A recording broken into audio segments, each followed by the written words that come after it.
আসসালামু আলাইকুম dear viewers, English language hub BD থেকে সবাইকে স্বাগত জানাচ্ছি আমার আজকের ভিডিও লেকচারে। আমার আজকের ভিডিও লেকচারটি হচ্ছে uses of appropriate preposition with meaning and example. Viewers, আমি এই অ্যাপ্রোপ্রিয়েট প্রিপোজিশনগুলো একটু ভিন্নভাবে, যাতে সহজে মনে রাখা যায়, ভিন্নভাবে আজকের লেকচারে উপস্থাপন করার চেষ্টা করেছি। ভিডিওটি যদি আপনারা শেষ পর্যন্ত দেখেন অবশ্যই উপকৃত হবেন ইনশাল্লাহ।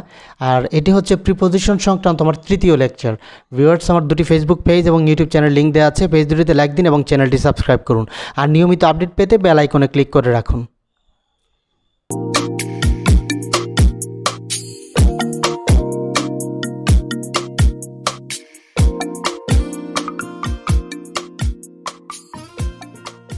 তো ভিউয়ার্স, আমি প্রথমেই একটি এক্সাম্পলের সাহায্যে আমার ভিডিওটি শুরু করতে চাই, যাতে আপনারা এই ভিডিওটি সম্পর্কে একটা ধারণা পান। Extrovert prefer lively conversation to dash the meaning of life. অর্থাৎ এক্সট্রোভার্ট যারা, তারা অধিকতর পছন্দ করেন একটা সরাসরি কথোপকথন বা সরাসরি আলাপচারিতা জীবনের অর্থ সম্পর্কে, অর্থাৎ জীবনের অর্থ নিয়ে একটা সরাসরি আলাপচারিতা চান। তো এখানে অ্যাগ্রি উইথ অর্থ হচ্ছে যে রাজি হওয়া, কোনো ব্যক্তির সাথে রাজি হওয়া। তো এখানে দেওয়া আছে দ্য মিনিং অফ লাইফ, যেটা হচ্ছে একটা পয়েন্ট। সো এখানে অ্যাগ্রি উইথ হবে না। লুক আফটার মানে হচ্ছে দেখাশোনা করা, যেটা এই সেন্টেন্সের সাথে যায় না। এক্সেল ইন মানে হচ্ছে দক্ষ হওয়া, এটাও এই সেন্টেন্সের সাথে এখানে যায় না। এটা হচ্ছে যে জীবন সম্পর্কে গভীরভাবে চিন্তা করা অর্থে এখানে ব্যবহৃত হবে। সো এখানে হচ্ছে ব্রোডন। ব্রোডন মানে হচ্ছে অ্যান্সার সি। এখানে ব্রোডন মানে হচ্ছে গভীরভাবে চিন্তা করা। তো ভিউয়ার্স, আমি এই লেকচারটি এভাবে তৈরি করেছি যে গভীরভাবে চিন্তা করা বা চিন্তা করা অর্থে যে ফ্রেজাল ভার্বগুলো ব্যবহৃত সবগুলোকে একসাথে আনার চেষ্টা করেছি। এরকমভাবে প্রতিটি অর্থ, বাংলা অর্থ ধরে যে ফ্রেজাল ভার্বগুলো ব্যবহৃত সেগুলোকে একসাথে আনার চেষ্টা করেছি। সো চলুন আজকে মূল লেকচারে প্রবেশ করি। তো 1 নম্বর, যেমন রাজি হওয়া বা সম্মত হওয়া বা একমত হওয়া অর্থে ওয়ার্ডের সাথে যে প্রিপোজিশনগুলো ব্যবহৃত হয়। 1 নম্বর, যেমন অ্যাক্সিড টু, যেটি ভার্ব হিসেবে ব্যবহৃত হয়, এটা অর্থ হচ্ছে রাজি হওয়া বা সম্মত হওয়া। অ্যাকুয়াস ইন, যেটার অর্থ হচ্ছে যে রাজি হওয়া বা সম্মত হওয়া, এটি ভার্ব হিসেবে ব্যবহৃত হয়। অ্যাগ্রি উইথ এ পারসন, অর্থাৎ কোনো ব্যক্তির সাথে রাজি হওয়া হলে অ্যাগ্রি উইথ। আর কোনো পয়েন্টে বা কোনো বিষয়ে রাজি হওয়া হলে অ্যাগ্রি অন। আর কোনো প্রপোজাল বা প্রস্তাবে রাজি হওয়া হলে অ্যাগ্রি টু ব্যবহৃত হয়। এগুলো সব ভার্ব হিসেবে ব্যবহৃত হয়। অ্যাসেন্ট টু, এটা অর্থ হচ্ছে রাজি হওয়া। তারপর কনসেন্ট টু, কনসেন্ট টু হচ্ছে যেটা ভার্ব হিসেবে ব্যবহৃত হয়, অর্থ রাজি হওয়া। কনসেন্ট ফর, যখন কনসেন্ট নাউন হিসেবে ব্যবহৃত হয় তার সাথে অব অথবা ফর ব্যবহৃত হয়। কমপ্লাই উইথ, অর্থ হচ্ছে রাজি হওয়া, এটা ভার্ব হিসেবে ব্যবহৃত হয়। Concur with, confirm with, go along with, এই সবগুলো ভার্ব হিসেবে ব্যবহৃত হয়।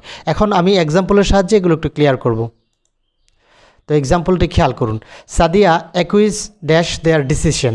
তো এখানে রাজি হওয়া অর্থে অ্যাকুইজের সাথে আমরা জানি যে প্রিপোজিশন ইন ব্যবহৃত হয়। Number 2, she had agreed dash go and C a movie dash him. তো এখানে অ্যাগ্রির সাথে দুটি প্রিপোজিশন আমাদের ব্যবহার করতে হবে। প্রথমটি হচ্ছে গো অ্যান্ড সি, অর্থাৎ একটা প্রস্তাবে তিনি রাজি হয়েছেন। সো এখানে অ্যাগ্রির সাথে টু ব্যবহৃত হবে। আর এখানে হচ্ছে কোনো ব্যক্তির সাথে রাজি হয়েছেন, সো এখানে হচ্ছে উইথ, অর্থাৎ অ্যান্সার হচ্ছে agree to go and see a movie with him. She had consented dash serve as external assessor on the panel. তো আমরা জানি যে কনসেন্টের সাথে যদি টু ব্যবহৃত হয় তখন তার অর্থ হচ্ছে রাজি হওয়া।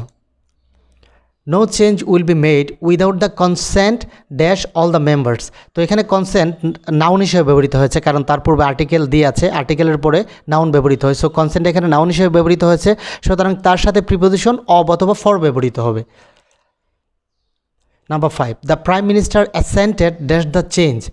তো অ্যাসেন্টেড মানে হচ্ছে একমত হওয়া বা রাজি হওয়া অর্থে, সো অ্যাসেন্টেডের সাথে প্রিপোজিশন টু ব্যবহৃত হবে। We are unable to comply কনকার dash your request. আমরা জানি যে কমপ্লাইয়ের সাথে উইথ ব্যবহৃত হয়, কনকারের সাথে উইথ ব্যবহৃত হয় রাজি হওয়া অর্থে। সো এখানে অ্যান্সার হচ্ছে উইথ। তারপর 2 নাম্বার, উপযুক্ত বা যোগ্য বা উপযোগী বা যোগ্যতা, অর্থাৎ নাউন যখন তখন যোগ্যতা বা উপযোগিতা অর্থে ব্যবহৃত হয়, আর অ্যাডজেক্টিভ যখন তখন উপযুক্ত, যোগ্য হিসেবে ব্যবহৃত হয়। যেমন অ্যাডাপ্টেড ফর, এর অর্থ হচ্ছে যোগ্য বা উপযোগী, যেটা অ্যাডজেক্টিভ হিসেবে ব্যবহৃত হয়। অ্যাপ্রোপ্রিয়েট টু, সেটা হচ্ছে যোগ্য। কনজেনিয়াল টু হচ্ছে উপযোগী বা যোগ্য বা উপযুক্ত। তারপর কম্পিটেন্ট ফর, যেটাও অ্যাডজেক্টিভ হিসেবে ব্যবহৃত হয়, অর্থ হচ্ছে উপযোগী। ডিজার্ভিং অফ, সেটাও হচ্ছে অ্যাডজেক্টিভ হিসেবে ব্যবহৃত। এলিজিবল ফর, যোগ্য বা উপযুক্ত, সেটাও অ্যাডজেক্টিভ হিসেবে ব্যবহৃত হয়। তারপর ফিট ফর, অ্যাডজেক্টিভ হিসেবে ব্যবহৃত হয়, যার অর্থ হচ্ছে উপযোগী বা যোগ্য। Qualified for, suitable for, suited to, worthy of। তো এগুলো সবগুলো অ্যাডজেক্টিভ হিসেবে ব্যবহৃত হয়। এক্সাম্পলগুলো খেয়াল করুন। Number 1, hospitals have had to be adapted dash modern medical practice. তো আমরা পড়ে আসলাম যে অ্যাডাপ্টেডের সাথে ফর ব্যবহৃত হয়। সো এখানে অ্যান্সার হচ্ছে adapted for. I did not think it appropriate dash tell you who he was. তো এখানে অ্যাপ্রোপ্রিয়েটের সাথে আমরা জানি যোগ্য অর্থে বা উপযোগ্য অর্থে টু ব্যবহৃত হয়। সো টু হচ্ছে এখানে answer.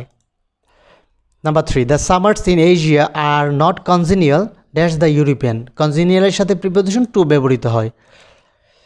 He is not eligible অথবা ফিট অথবা সুইটেবল অথবা কোয়ালিফাইড, অর্থাৎ যেটাই ব্যবহার করি তার সাথে আমরা জানি যে প্রিপোজিশন ফর ব্যবহৃত হয়। Example 5, these issues are worthy dash further consideration. তো অর্থির সাথে অফ ব্যবহৃত হয় যোগ্য বা উপযোগিতা অর্থে। সো অফ হচ্ছে এখানে অ্যান্সার। নাম্বার 3, দক্ষতা, অভিজ্ঞ বা পারদর্শী। নাউন যখন তখন দক্ষতা অর্থে ব্যবহৃত হয়। সো এগুলোর সাথে ব্যবহৃত প্রিপোজিশনগুলো যেমন অ্যাডাপ্ট অ্যাট অর্থ হচ্ছে দক্ষ, যেটা অ্যাডজেক্টিভ হিসেবে ব্যবহৃত হয়। অ্যাড্রয়েট অ্যাট অথবা ইন দুটি প্রিপোজিশনই ব্যবহৃত হয়, যার অর্থ হচ্ছে দক্ষ বা অভিজ্ঞ। অ্যাকমপ্লিশড ইন যার অর্থ হচ্ছে দক্ষ বা অভিজ্ঞ, যেটা অ্যাডজেক্টিভ হিসেবে ব্যবহৃত হয়।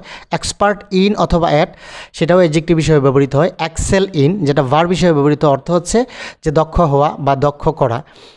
গুড অ্যাট মানে হচ্ছে দক্ষ বা অভিজ্ঞ বা পারদর্শী। ভার্সড ইন সেম অর্থ, যেটা অ্যাডজেক্টিভ হিসেবে ব্যবহৃত হয়। ক্যাপাসিটি ফর যেটা নাউন হিসেবে ব্যবহৃত হয়, অর্থাৎ ক্যাপাসিটি ফর মানে হচ্ছে পারদর্শিতা বা দক্ষতা। ডেক্সট্রাস ইন অথবা অ্যাট যেটা অ্যাডজেক্টিভ হিসেবে ব্যবহৃত হয়। প্রফিসিয়েন্ট ইন যার অর্থ হচ্ছে দক্ষ। রেডি অ্যাট যার অর্থ হচ্ছে দক্ষ বা পারদর্শী। সো এক্সাম্পলগুলো খেয়াল করুন। Number 1, she is very adept অথবা adroit dealing with the media. So আমরা জানি যে অ্যাডাপ্ট অথবা অ্যাড্রয়েটের সাথে অ্যাড ব্যবহৃত হয় দক্ষ অর্থে। হি ওয়াজ অ্যাকমপ্লিশড অথবা এক্সপার্ট, আমরা জানি যে অ্যাকমপ্লিশডের সাথে ইন, এক্সপার্টের সাথেও ইন ব্যবহৃত হয়। All the arts. Number 3, the manager was dexterous dash handling his staff. তো আমরা জানি যে ডেক্সটারাসের সাথে প্রিপোজিশন অ্যাড ব্যবহৃত হয়। She is proficient dash to languages. তো প্রফিসিয়েন্টের সাথে ইন ব্যবহৃত হয়। প্রফিসিয়েন্ট ইন মানে হচ্ছে দক্ষ। She has an enormous capacity dash hard work. তো আমরা জানি যে ক্যাপাসিটি এখানে নাউন হিসেবে ব্যবহৃত হয়েছে। আমরা জানি যে ক্যাপাসিটির পরে ফর ব্যবহৃত হয় দক্ষতা অর্থে। I have never been very good dash drawing. তো আমরা জানি যে গুডের সাথে প্রিপোজিশন অ্যাড ব্যবহৃত হয়, যার অর্থ হচ্ছে দক্ষ।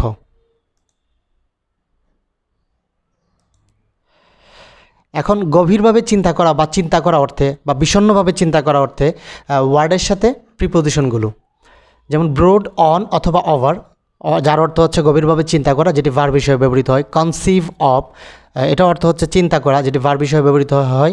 মেডিটেট অন অথবা ওভার যেটা হচ্ছে গভীরভাবে চিন্তা করা, ভার্ব হিসেবে ব্যবহৃত। মিউজ ফর সেটিও ভার্ব হিসেবে ব্যবহৃত হয়, যার অর্থ হচ্ছে গভীরভাবে চিন্তা করা।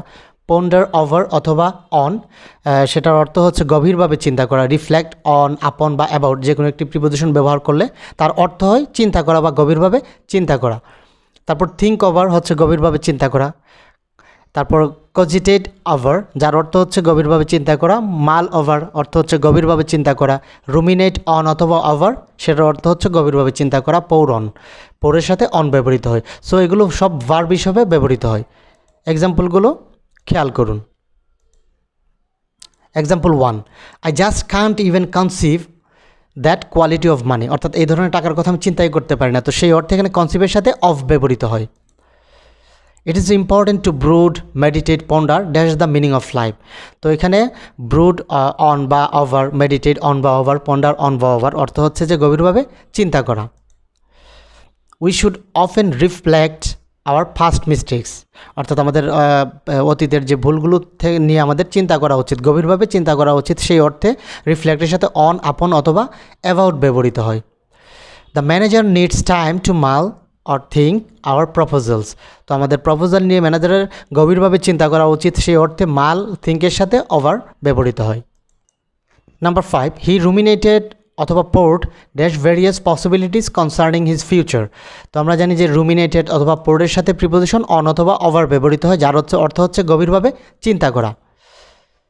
So viewers, thank you for watching this video. এই ভিডিওটি যদি আপনাদের ভালো লেগে থাকে তাহলে একটি লাইক দিন, আর যদি কোনো প্রশ্ন বা জিজ্ঞাসা থাকে সেটা কমেন্ট সেকশনে জানান, আর অবশ্যই শেয়ার করে অন্যদের দেখার সুযোগ করে দিবেন।